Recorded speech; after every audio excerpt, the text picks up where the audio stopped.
नमस्कार दोस्तों, स्वागत है आपका हमारे इस चैनल निसंग एजुकेशन के ऊपर। दोस्तों आज का हमारा टॉपिक रहेगा राजस्थान के भौतिक प्रदेश। जी हाँ दोस्तों, ये आपके ज्योग्राफी है उसका सबसे बड़ा टॉपिक है और इस टॉपिक से ज़्यादा प्रश्न पूछे जाते हैं। जैसे अभी आपका हाल ही में सीईटी एग्ज़ाम हो गया।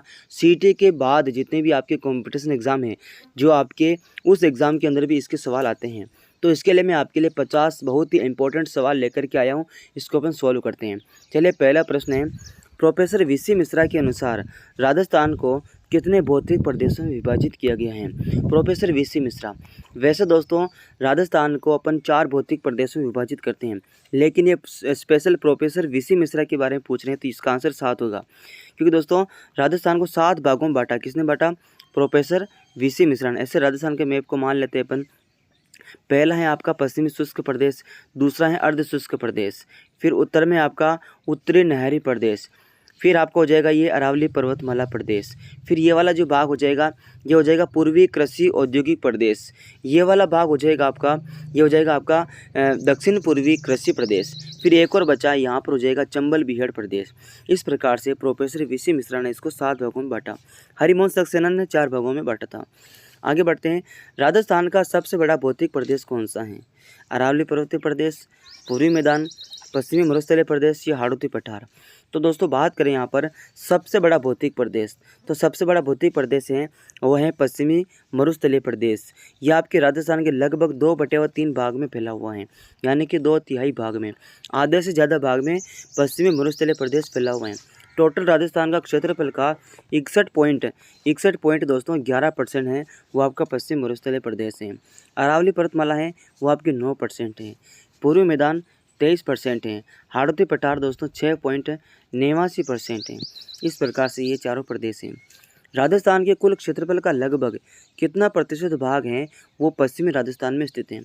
अभी बताया मैंने 61.11%, लेकिन लगभग पूछ रहा है तो ये 60% इसका आंसर हो जाएगा। आप भी दोस्तों अगर इसका आंसर देना चाहते हो तो वीडियो को रोक करके इसका आंसर आप बता सकते हो।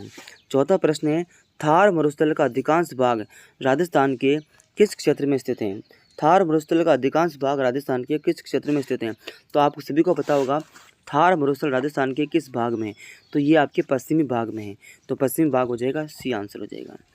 ठीक है, आगे बात करते हैं। राजस्थान को 2 प्रमुख प्राकृतिक भागों में विभाजित करने वाली पर्वतमाला कौन सी है? राजस्थान को प्रमुख 2 प्राकृतिक भागों में, सतपुड़ा तो राजस्थान में है ही नहीं, हिमालय भी राजस्थान में नहीं है, विंध्याचल राजस्थान में नहीं है, ये मध्य प्रदेश में है। तो यहाँ पर क्या हो जाएगा? अरावली पर्वतमाला। अरावली पर्वतमाला राजस्थान के बीचों बीच ऐसे गुजर रही है, तो ये राजस्थान को बराबर 2 भागों में बांटती हैं। आगे बढ़ते हैं। छठा प्रश्न है, अरावली पर्वतमाला की दिशा कौन सी है? अरावली पर्वतमाला की दिशा उत्तर दक्षिण, पूर्व पश्चिम, दक्षिण पश्चिम से उत्तर पूर्व या दक्षिण पूर्व से उत्तर पश्चिम। तो दोस्तों मैं आपको बता देता हूँ कि आपका अरावली पर्वतमाला किस प्रकार से। ये मैंने मैप बनाया राजस्थान का, माना कि मैप है राजस्थान का। जिसको मैप बनाना नहीं आता है वो पतंग के समान बना सकता है, क्योंकि राजस्थान की आकृति पतंग के समान है ना पतंग नुमा है। तो यहाँ पर देखिए अरावली पर्वतमाला ऐसे आए और ऐसे निकल गई। अब ये दिशा कौन सी हो जाएगी? ये आपकी पूर्व दिशा है, ये पश्चिम दिशा है, ऊपर में उत्तर है, नीचे में दक्षिण है। अब ये यहाँ से आप एंटर कर रही हैं दक्षिण पश्चिम की ओर से। दक्षिण पश्चिम देखो, दक्षिण पश्चिम से वापस निकल रही है उत्तर पूर्व के बीच में। दक्षिण पश्चिम से उत्तर पूर्व, दक्षिण पश्चिम से उत्तर पूर्व, आपका बी वाला आंसर सही हो जाएगा। आगे बढ़ते हैं। 7वां प्रश्न है, अरावली पर्वतमाला की राजस्थान में लंबाई लगभग कितनी है? तो अरावली पर्वतमाला की राजस्थान में लंबाई है लगभग हो चाहे एग्जैक्ट हो 550 किलोमीटर है। 692 तो कुल लंबाई है अरावली की, जो कि गुजरात से लगा करके दिल्ली तक जो अरावली पर्वतमाला फैली है, इसका 692 किलोमीटर है। राजस्थान में 550 किलोमीटर है, तो इसका ये कितना परसेंट है? तो 80% है। ऐसे प्रश्न भी पूछते हैं कि अरावली का कितना परसेंट है वो राजस्थान में यहाँ पर है, तो 80% है। आगे बढ़ते हैं। राजस्थान की सर्वाधिक ऊंची चोटी कौन सी है? सभी को पता है गुरु शिखर है, 1722 मीटर है, 1722 मीटर। सेकंड नंबर की शेर हो जाएगा, है ना, गुरु शिखर शेर। गुरु शिखर की ऊंचाई है वो 1722 है, शेर की ऊंचाई है 1597, अचलगढ़ की 1380 मीटर हो जाएगी और तारागढ़ की 873 मीटर हो जाएगी। आपको अरावली की सारी चोटी आपको याद होनी चाहिए। आगे बढ़ते हैं। गुरु शिखर किस जिले में स्थित है? देखो गुरु शिखर सिरोही में स्थित है। कहाँ पर है? सिरोही में। राजस्थान की 3 सबसे ऊंची चोटियां हैं गुरु शिखर, शेर, दिलवाड़ा। ये तीनों चोटियां जो हैं वो आपके सिरोही में स्थित हैं। आगे बढ़ते हैं, गुरु शिखर की ऊंचाई लगभग कितनी है? तो गुरु शिखर की ऊंचाई देखो आप 1722 मीटर है। कितनी है? 1722 मीटर है। आगे बढ़ते हैं, 11वां प्रश्न है। 11वां प्रश्न देखिए, निम्न में से कौन सा जिला पश्चिमी मरुस्थलीय प्रदेश में नहीं आता? देखो, पश्चिमी मरुस्थलीय प्रदेश के अंदर 16 जिले आते हैं, जिसमें से दोस्तों जैसलमेर हो जाएगा, बाड़मेर हो जाएगा, बीकानेर हो जाएगा, राजसमंद नहीं होगा। राजसमंद दोस्तों अरावली पर्वतमाला के अंदर आता है। आगे बढ़ते हैं दोस्तों, 12वां प्रश्न है, राजस्थान का सर्वाधिक शुष्क क्षेत्र कौन सा है? सर्वाधिक शुष्क क्षेत्र आपको पूछा है, हाड़ौती, मेवाड़, थार मरुस्थल, पूर्वी मैदान। तो दोस्तों यहाँ पर मेवाड़ तो नहीं होगा, मेवाड़ कोई भौतिक प्रदेश नहीं है। पूर्वी मैदान में दोस्तों सिंचाई के लिए प्रसिद्ध है, यहाँ पर सर्वाधिक फसल यहाँ पर होती है, नदियाँ यहाँ पर बहती हैं, तो ये तो आपका शुष्क नहीं हो सकता है। हाड़ौती नहीं हो सकता है, हाड़ौती के अंदर भी नदियाँ बहती हैं, यहाँ पर वन वगैरह हैं, जंगल भी हैं। थार मरुस्थल हो जाएगा सबसे शुष्क क्षेत्र। इस प्रकार से आप काट करके भी इसका आंसर ला सकते हो। 13वां प्रश्न है, मरुस्थल में बनने वाले अर्धचंद्राकार बालू के टीलों को क्या कहते हैं? अर्धचंद्राकार बालू के टीलों को अपन बरखान कहते हैं। क्या कहते हैं? बरखान। ये इस प्रकार से होते हैं, इसकी जो लंबाई होती है लगभग 200 मीटर के आसपास होती है, 15 मीटर इसकी हाइट होती है। ये सर्वाधिक नुकसान पहुंचाने वाले बालू का स्तूप हैं। कौन से हैं? अर्धचंद्राकार बालू का स्तूप बरखान। खादर कहते हैं दोस्तों अपन, जो पुरानी जलोढ़ मिट्टी होती है उसको खादर कहते हैं, नहीं जो नवीन जलोढ़ मिट्टी होती है उसको खादर कहते हैं। और भाकर किसको बोलते हैं? तो भाकर आपकी जो सिरोही के अंदर जो बिल्कुल जो खड़ान जो ढाल वाली जो पहाड़ियाँ उसको अपन भाकर कहते हैं। आगे बढ़ते हैं अपन, धोरों यानी कि सैंड ड्यून्स का सर्वाधिक विस्तार किस जिलों में मिलता है? धोरों है ना, यानी कि सैंड ड्यून्स का सर्वाधिक विस्तार आपको किस में मिलता है? भीलवाड़ा में। तो रेगिस्तानी नहीं है, नागौर में नहीं है, अजमेर में नहीं है, तो जैसलमेर हो जाएगा। जैसलमेर आपका सर्वाधिक विस्तार मिलता है सैंड ड्यून्स का, रेत के धोरों का, और इसके लिए सम जैसलमेर सबसे प्रसिद्ध जगह हैं। आगे बढ़ते हैं, राजस्थान के पूर्वी मैदान का निर्माण मुख्यतः किस नदी तंत्र द्वारा हुआ है? तो राजस्थान के पूर्वी मैदान है ना, जो मुख्यतः अपन जो नदियों की बात करें कि इस नदियों से बना है, तो बनास एवं चंबल से बना है। साबरमती नदी ये आपके पूर्व में नहीं है, लुनी नहीं है, माही ये दक्षिण के अंदर है। तो पूर्वी मैदान की बात करें तो माही भी आएगी, लेकिन दोस्तों मुख्यतः पूछा मुख्यतः, तो बनास एवं चंबल इसका राइट आंसर हो जाएगा। आगे बढ़ते हैं, 16वां प्रश्न है, हाड़ौती का पठार मुख्यतः किन जिलों में स्थित है? हाड़ौती का पठार सभी को पता है कि हाड़ौती में जिले आएंगे कोटा, बूंदी, बारां, झालावाड़। बी आंसर हो जाएगा। हाड़ौती का पठार प्रमुख सेल समूह है। हाड़ौती का पठार किन सेल समूह से बना हुआ है? ग्रेनाइट से, बेसाल्ट से, विंध्यन सेल से, बलुआ पत्थर से। आप सभी को पता है कि हाड़ौती का पठार दक्कन लावा पठार और विंध्यन कगार से बना हुआ है। तो विंध्यन कगार आपका कौन सा आंसर हो जाएगा? सी वाला। ग्रेनाइट से अरावली पर्वतमाला का दक्षिणी जो जालोर वाला भाग बना हुआ है। बेसाल्ट नहीं है, बलुआ पत्थर आपके पश्चिमी रेगिस्तान में मिलता है। विंध्यन सेल इसका राइट आंसर हो जाएगा। अरावली पर्वतमाला का सबसे चौड़ा भाग किस क्षेत्र में स्थित है? दोस्तों अपन इस वीडियो के अंदर अपन केवल क्वेश्चन देख रहे हैं, तो ज़्यादा मैं डिटेल आपको नहीं बता रहा हूँ। डिटेल वाला वीडियो अपन अलग से बनाएंगे। ये केवल आपके रिवीजन के तौर पर है, जिसको अपन बहुत ही फास्ट तरीके से अपन कर सकते हैं। देखो यहाँ पर देखिए, अरावली पर्वतमाला का सबसे चौड़ा भाग किस क्षेत्र में है? अलवर में, अजमेर में, उदयपुर राजसमंद में या झुंझुनू में? तो अरावली का सबसे चौड़ा भाग है वो आपकी उदयपुर राजसमंद में फैला हुआ है।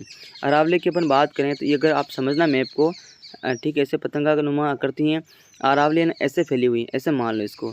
यानी कि इसका विस्तार है ना उत्तर पूर्व में कम है, दक्षिण पश्चिम में ज़्यादा है। और दक्षिण पश्चिमी जिला कौन सा हो जाएगा आपका? उदयपुर और राजसमंद हो जाएगा।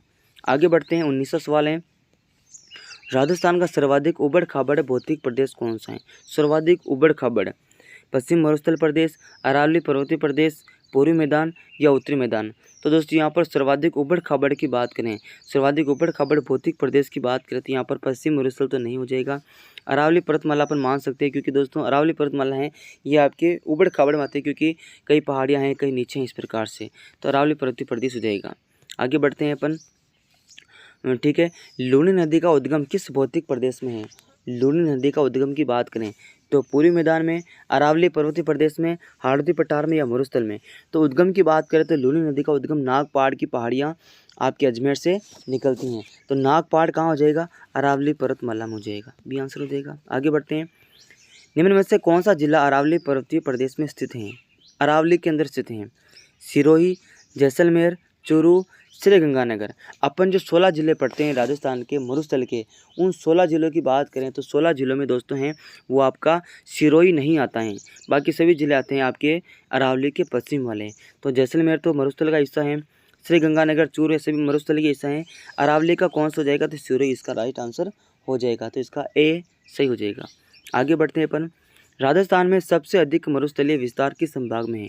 तो सबसे अधिक मरुस्थलीय विस्तार उदयपुर संभाग में तो पर्वत, मैदान और आपके पहाड़ियाँ हैं, ठीक है। जयपुर नहीं हो जाएगा, कोटा नहीं हो जाएगा, जोधपुर हो जाएगा। जोधपुर में सभी ज़िले हैं वो आपके पश्चिम मरुस्थल के अंदर आते हैं। पूर्वी राजस्थान की मिट्टी मुख्यतः कैसी पाई जाती है? पूर्वी जो मिट्टियाँ हैं यहाँ पर की मिट्टियाँ नदियों द्वारा बनाई गई मिट्टियाँ हैं, तो नदी द्वारा अपने साथ लाई गई मिट्टी क्या कहलाएगी? जलोढ़ मिट्टी कहलाएगी, ठीक है। रेतीली जो मिट्टी है वो आपके मरुस्थल में है, लवणीय मिट्टी भी मरुस्थल की तरफ है, कंकरीली मिट्टी मरुस्थल के अंदर है। आगे बढ़ते हैं। अरावली पर्वतमाला राजस्थान के जलवायु विभाजन में किस प्रकार सहायक है?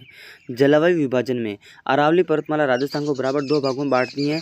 एक भाग तो आपका बिल्कुल ये वाला भाग तो बिल्कुल शुष्क रहेगा, ये वाला भाग शुष्क नहीं है, ये वर्षा वाला भाग है। तो वर्षा का विभाजन करती हैं, क्या करती हैं? वर्षा का विभाजन करती हैं। नदियों को तो नहीं रोकती हैं, तापमान नहीं बढ़ाती हैं, तापमान तो घटाती हैं, ये रेगिस्तान बनाती नहीं, वर्षा का विभाजन करती हैं। इधर तो वर्षा हो जाएगी, इधर वर्षा नहीं होती है, ठीक है। सॉरी, इधर तो वर्षा नहीं होगी, इधर वर्षा होगी। इधर मरुस्थल है, इधर मरुस्थल नहीं है। आगे बढ़ते हैं। 25 नंबर प्रश्न देखिए। निम्न में से कौन सा भौतिक प्रदेश कृषि की दृष्टि से सर्वाधिक उपजाऊ माना जाता है? कृषि की दृष्टि से सर्वाधिक उपजाऊ प्रदेश की बात करें तो मरुस्थल में तो होती नहीं है, अरावली पर्वतमाला पर्वतें नहीं होती हैं, दक्षिणी पहाड़ी प्रदेश में भी नहीं होती है, लेकिन ये पूर्वी मैदान में हो जाएगी। और पूर्वी मैदान ही इसलिए जाना जाता है कृषि के लिए। मैंने अभी बताया ना, पूर्वी कृषि औद्योगिक प्रदेश, तो कृषि के लिए पूर्वी मैदान बिल्कुल सही रहेगा। आगे बढ़ते दोस्तों, यहाँ पर देखिए 26वां सवाल है। राजस्थान के किस भौतिक प्रदेश में जनसंख्या घनत्व सबसे कम पाया जाता है? जनसंख्या घनत्व पूछा, जनसंख्या नहीं पूछा है ना। जनसंख्या घनत्व सबसे कम पाया जाता है, तो बिल्कुल देखो राजस्थान का 200 जनघनत्व है अभी वर्तमान 2011 के जनगणना के अनुसार। नई जनगणना तब आएगी, तो यहाँ पर जनघनत्व सबसे कम है, तो आपको हो जाएगा पश्चिम मरुस्थलीय प्रदेश के अंदर, है ना। यहाँ पर जैसलमेर में सबसे कम है, 17 लोग रहते हैं कुल 1 वर्ग किलोमीटर के अंदर। जयपुर में सबसे ज़्यादा है, 500 से भी ज़्यादा है, 593 यहाँ पर हो जाएगा। तो यहाँ पर सबसे कम हो जाएगा पश्चिम मरुस्थलीय प्रदेश के अंदर। आगे बढ़ते हैं, 27वां सवाल है। निम्न में से कौन सा जिला पूर्वी मैदान प्रदेश में शामिल नहीं है? पूर्वी मैदानी प्रदेश में शामिल नहीं है। देखिए धौलपुर है, भरतपुर है, अलवर है और जैसलमेर तो पश्चिमी रेगिस्तान का है ना, तो ऐसे करके आप इसका राइट आंसर ला सकते हो। आगे बढ़ते हैं 28वां। अरावली पर्वतमाला का सर्वोच्च भाग किस पर्वतीय क्षेत्र में स्थित है? अरावली पर्वतमाला का सर्वोच्च भाग है वो आपके सिरोही के अंदर स्थित है और गुरु शिखर नाम उसका है। और सिरोही के अंदर क्या है? माउंट आबू है। तो इस माउंट आबू की सबसे ऊँची चोटी है, माउंट आबू के ऊपर गुरु शिखर, वो सिरोही के अंदर है, तो इसका माउंट आबू हो जाएगा। आगे बढ़ते हैं, 29वां सवाल है। निम्न में से कौन सा भौतिक प्रदेश है वो चंबल नदी से सर्वाधिक प्रभावित है? चंबल नदी से सर्वाधिक प्रभावित कौन सा भौतिक प्रदेश है? पश्चिम मरुस्थल प्रदेश में चंबल नदी नहीं बहती है। लूनी बेसिन, लूनी तो अलग नदी हो जाएगी। अरावली पर्वतीय प्रदेश नहीं है। हाड़ौती पठार है, हाड़ौती पठार चंबल नदी से सर्वाधिक प्रभावित हैं। सर्वाधिक प्रभावित मतलब चंबल नदी सर्वाधिक मिट्टी का अपरदन करती हैं और चंबल नदी चौरासीगढ़ चित्तौड़गढ़ में प्रवेश करती हैं और चित्तौड़गढ़ फिर आपके कोटा, बूंदी, सवाई माधोपुर, करौली, धौलपुर इस प्रकार से बहती हैं।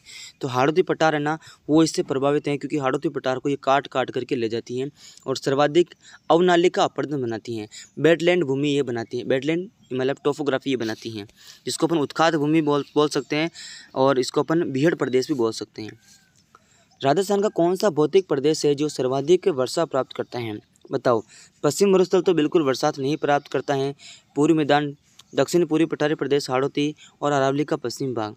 अरावली का पश्चिम भाग चाहे आप पश्चिम मरुस्थलीय प्रदेश को, एक ही बात है, ये दोनों गलत हो जाएगा। पूर्वी मैदान नहीं है, यहाँ पर तो नदियाँ बहती हैं। सर्वाधिक जो वर्षा आती हैं वो दक्षिणी पूर्वी पठारी प्रदेश, हाड़ौती प्रदेश में आती हैं। यहाँ पर 100 से लगा करके 120 सेंटीमीटर यहाँ पर बारिश होती है। आगे बढ़ते हैं। निम्न में से कौन सी चोटी अरावली पर्वतमाला में स्थित नहीं है?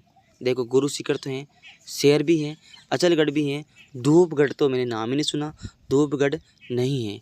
शेर की चोटी 1597 है, 1500 97, गुरु शिखर की 1722 हैं और अचलगढ़ की 1380 मीटर हैं। धूपगढ़ कोई चोटी नहीं है। आगे बढ़ते हैं। राजस्थान में सबसे अधिक रेतीली टीलों का निर्माण किस कारण होता है? सर्वाधिक जो रेतीले टीलों का निर्माण होता है उस किस कारण से बनता है?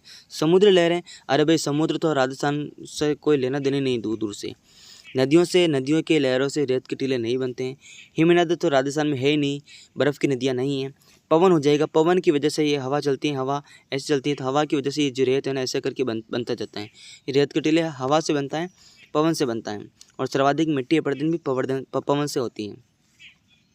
पश्चिम मरुस्थल की प्रमुख नदी कौन सी है? पश्चिमी मरुस्थल की प्रमुख नदी तो इसका हो जाएगा दोस्तों लूनी नदी। लूनी नदी को पश्चिमी रेगिस्तान की गंगा भी कहते हैं या मारवाड़ की गंगा भी कहा जाता है। अंतरशिलाल इसको बोलते हैं लूनी नदी को। यह आधी मीठी आधी खारी नदी है, दुनिया की एकमात्र ऐसी नदी है। आगे बढ़ते हैं। लूनी नदी का अंततः कहाँ समाप्त होती है? लूनी नदी है ना, इसका अंत कहाँ पर होता है? तो बंगाल की खाड़ी में तो नहीं है, ये चंबल नदी में विलय नहीं होता है। अरब सागर में मिलती है, लेकिन अरब सागर के अंदर भी आपको डिटेल दे रखी है तो कच्छ के रण में हो जाएगी। लूनी नदी और पश्चिम बनास दोनों नदियाँ कच्छ के रण में जाकर के मिलती हैं। फिर आता है खंबात की खाड़ी। खंबात की खाड़ी में साबरमती और माही नदी जाकर के मिलती हैं। ये चारों नदियाँ अरब सागर नदी तंत्र हैं। इस अरब सागर के अंदर भी दो भाग हैं, कच्छ का रण और खंबात की खाड़ी। कच्छ के रण में लूनी नदी, पश्चिम बनास नदी और खंबात की खाड़ी में माही नदी, साबरमती नदी आकर के गिरती हैं। इसका राइट आंसर सी हो जाएगा। 35वां प्रश्न है, राजस्थान का कौन सा भौतिक प्रदेश है जो सबसे अधिक सिंचित है? तो हो जाएगा पूर्वी मैदानी प्रदेश।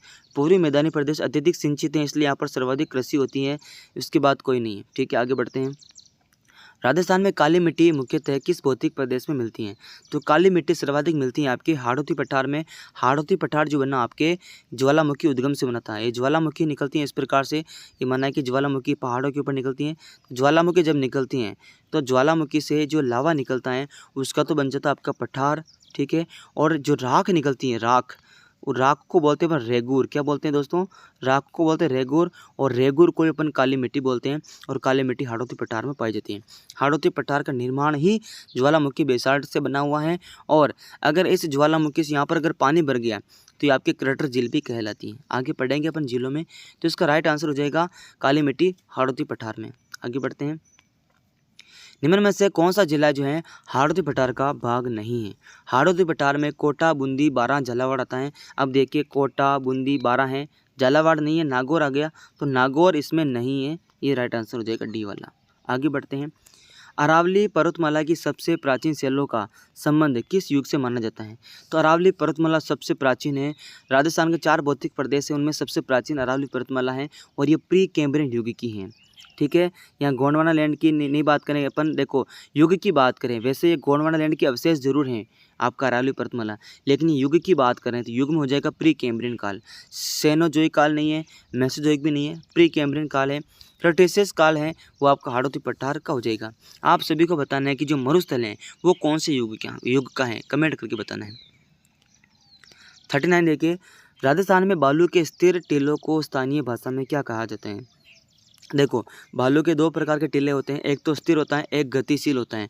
जो स्थिर टिल्ले हैं उनको कहते हैं अपन दोहरा। स्थिर जो टिल्ले हैं उसको दोहरा बोलते हैं। जो धरियन है, धरियन, इसको बोलते हैं अपन गतिशील टिल्ला। अगर टिल्ला आगे खिसक रहा है तो धरियन बोलेंगे, नहीं खिसक रहा है तो दोहरा बोलेंगे। नाल तो दोस्तों आपके 2 पहाड़ी होते हैं, उनको पहाड़ों के बीच में जो संकड़ा रास्ता होता है उसको अपन नाल बोलते हैं। खादर दोस्तों नवीन जलोढ़ मिट्टी है उसको खादर बोलते हैं। बांगर पुराने जलोढ़ मिट्टी को बोलते हैं। भाकर सिरोही के अंदर जो तीव्र ढाल युक्त पहाड़ है उसको भाकर बोलते हैं। आगे बढ़ते हैं। राजस्थान का कौन सा भौतिक प्रदेश है वो खनिज संपदा की दृष्टि से सबसे समृद्ध या महान माना जाता है? सबसे ज़्यादा जो अगर आपको खनिज चाहिए तो राजस्थान में कहाँ मिलेंगे आपको? पश्चिम मरुस्थल में, अरावली पर्वतीय प्रदेश में, पूर्वी मैदान या उत्तरी मैदान में। तो सर्वाधिक जो आपका खनिज चाहिए वो आपको अरावली पर्वतीय प्रदेश में मिलेंगे। अरावली पर्वतीय प्रदेश को राजस्थान में खनिजों का अजायब घर भी कहा जाता है। 41 प्रश्न है, निम्नलिखित में से कौन सा युग में सही है?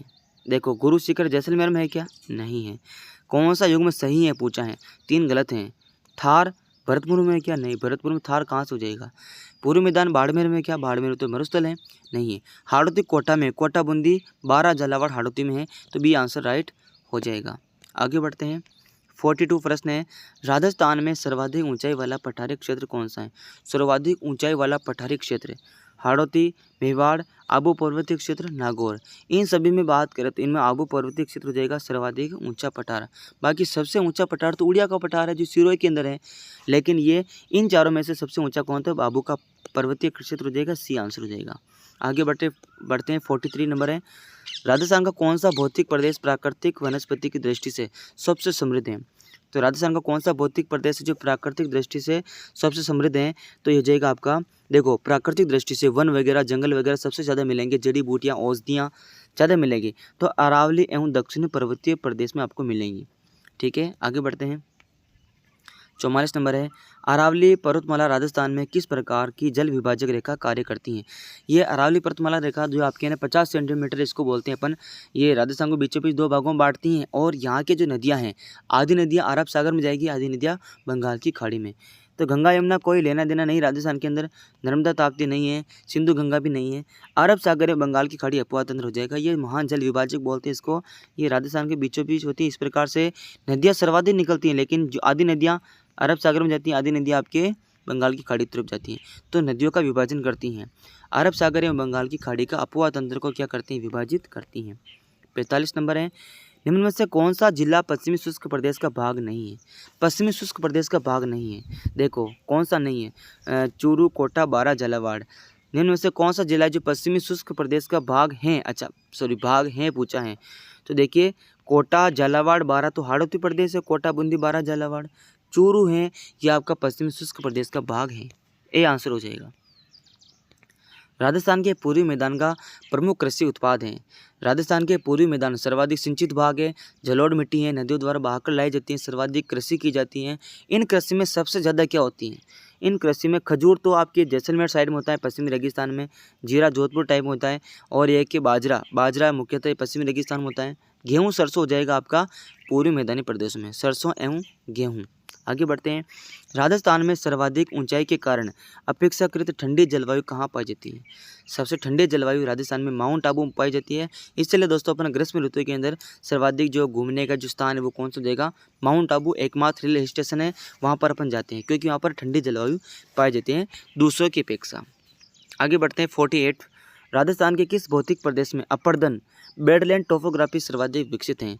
बेडलैंड टोपोग्राफी का मतलब हो जाएगा उत्खाद भूमि, अवनालिका अपर्दन भूमि या बीहड़ प्रदेश सर्वाधिक कहाँ मिलते हैं? तो चंबल बेसिन के अंदर मिलते हैं। इसलिए कहता हूँ कि चंबल बेसिन हाड़ौती पठार को सर्वाधिक प्रभावित करती हैं, सर्वाधिक मिट्टी का अपर्दन करती हैं, सर्वाधिक अवनालिका अपर्दन करती हैं। कौन सी नदी? चंबल नदी। आगे बढ़ते हैं, राजस्थान के भौतिक प्रदेशों का वर्गीकरण मुख्यतः किस आधार पर किया गया है? भौतिक प्रदेशों का अपन वर्गीकरण कर रहे हैं राजस्थान के अंदर, तो किसके आधार पर कर रहे हैं? तो अपन देखते हैं, भाषा के आधार पर तो नहीं कर रहे हैं, जलवायु के आधार पर, जनसंख्या के आधार पर नहीं। स्थलाकृतिक भू आकृतिक विशेषताएं, स्थलाकृतिक भू आकृतिक विशेषताओं की वजह से अपन क्या करते हैं? भौतिक प्रदेशों का विभाजन करते हैं। वीसी मिश्रा के अनुसार 7 भौतिक प्रदेश हैं और 4 किसके अनुसार हैं? हरिमोहन सक्सेना के अनुसार। प्रश्न नंबर 50 है जो कि लास्ट प्रश्न है, राजस्थान के भौतिक प्रदेशों का अध्ययन सबसे अधिक किस विषय से संबंधित है? अपन भौतिक प्रदेशों का अध्ययन कर रहे हैं तो सबसे ज़्यादा किससे संबंधित हैं? अर्थशास्त्र से, राजनीति से, इतिहास से? नहीं, किससे हैं? भूगोल से। भूगोल का टॉपिक भूगोल में पढ़ेंगे। ये सवाल था। धन्यवाद दोस्तों वीडियो को पूरा देखने के लिए। अगर दोस्तों आप सीईटी की अगर आप बिल्कुल दिल से तैयारी करना चाहते हो, बिल्कुल मतलब डेडिकेटेड होकर के अगर आप तैयारी करना चाहते हो तो दोस्तों इस चैनल से जुड़िए। यहाँ पर आपको राजस्थान की भूगोल, गणित, रीजनिंग, इतिहास, कल्चर, भारत की ज्योग्राफी सभी चीज़ें आपको इसी चैनल के माध्यम से आपको डेली प्रोवाइड करवाई जाएगी। वैसे आप सभी समझदार हो, वीडियो को लाइक कर सकते हो। मिलते हैं नेक्स्ट वीडियो में। जय हिंद, जय भारत।